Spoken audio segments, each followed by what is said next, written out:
बारिशों के मौसम में दिल की सरजमीनों पर गर्द क्यों बिखरती है।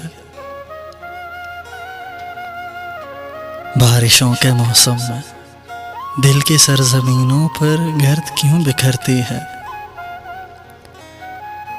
इस तरह के मौसम में फूल क्यों नहीं खिलते, लोग क्यों नहीं मिलते,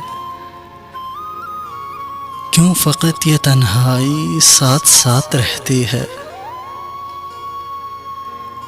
क्यों बिछड़ने वालों की याद साथ रहती है।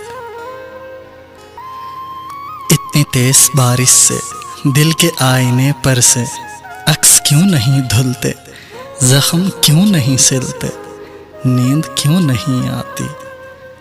बारिशों के मौसम में आँख क्यों बरसती है, अश्क क्यों नहीं थमते। बारिशों के मौसम में लोग क्यों नहीं मिलते, लोग क्यों नहीं मिलते।